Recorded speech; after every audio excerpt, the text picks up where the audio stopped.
The experts when it comes to making your children's dental visits comfortable and fun. Children's Dentistry of Charleston has a team of pediatric dental specialists who make a difference in children's smiles. Dr. Rebecca Ward and Dr. Rachel Rittenberg are here with more. Ladies, such a pleasure to have you. Thank you for having us. You guys are excited to be here. Great, and you guys do. It's so hard when you take those little ones to see the dentist to make them comfortable and make the experience, go smoothly. So I want to start with you guys. You say that you're pediatric specialists. What's the difference with that compared to someone who's just a normal dentist who's just, happy to see kids? So there are lots of family dentists in our area that see children. Sure. And there are pediatric specialists in our area that see children. A general dentist or a family dentist is typically somebody who's just been to dental school for 4 years. Okay. And then a pediatric dentist has been to school for an additional 2 to 3 after that. Okay. So in our specialized training, we learn the physical, growth that children have and what is appropriate for their age and the best way to manage that along with their psychological growth. So, a 2-year-old doesn't act the same as an 8-year-old, and an 8-year-old doesn't act the same as an adult. So, there's just different ways to manage patients to make them feel more comfortable in our office. Yeah, and what makes you guys different also from the other practices? I know you have murals, it's a fun place to be when kids go in. It is a fun place to be, and that's what we want for kids, and it's what we want for parents. It can be a little stressful, a little overwhelming, especially the first visit, and we just want everyone to feel very comfortable. And it's very kid-friendly. Very we have games, we have a playroom.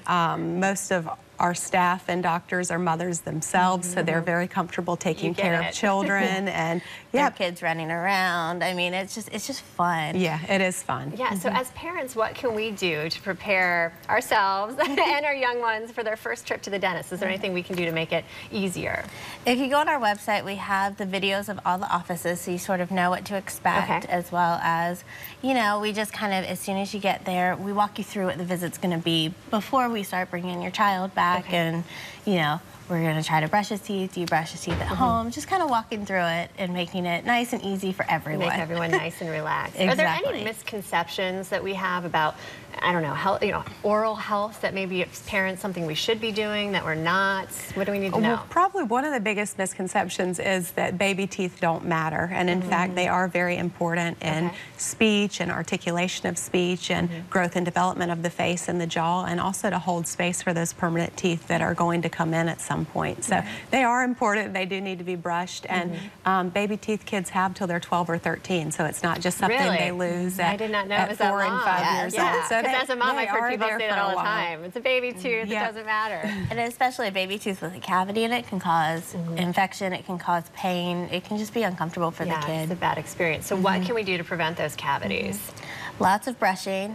Flossing is always a big one, even when they're little. Even when they're little. If the teeth are touching, especially in the back, in between the molars and the back, you definitely want to be flossing in between them. Those areas are probably more high risk, along with the incisors in the front, making sure you're flossing in between those if they're touching. And another question that gets confusing is fluoride. I know the toothpaste are labeled by age. Is it good? Is it not good? The American Academy of Pediatric Dentistry has recently changed their fluoride guidelines, and they actually recommend fluoride for all ages now. You just want to use a specific amount of fluoride. So just a little bit on the toothpaste. You don't need the big glob on the toothbrush like you see in the commercial. It's literally less than a pea-size amount, or a smear layer as we call it.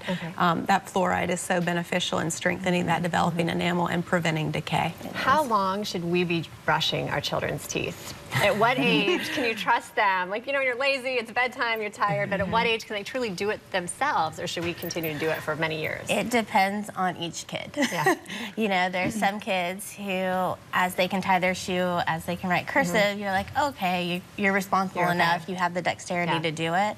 And then we see a lot of kids who are 10, 11, who just aren't doing it. Who have the dexterity and still need a little bit of help. I'm going to be brushing my children's teeth for a long time. So it's like, you're old enough to do this yourself, but you still need help. Really quickly, we're running out of time, but you guys have a couple locations. Where can we find you? So Rebecca's mostly in West Ashley. I'm mostly in North Charleston, and then we have another office in Somerville. And I know you're doing a great giveaway on your Facebook page. If we go on your Facebook page and we leave a comment, what can people win? Free orthodontic treatment. That's great. Is it just for today only, or are there a couple days to comment? That's a good question. Okay. Facebook page. Ladies Yes. It's a pleasure to have you. Thank you. Thank Check you them so out much. online. Thank Check you out one of so their much. locations. They make the dentist fun and easy for your kids. And we've got much more Low Country Live right after this. Stick with us.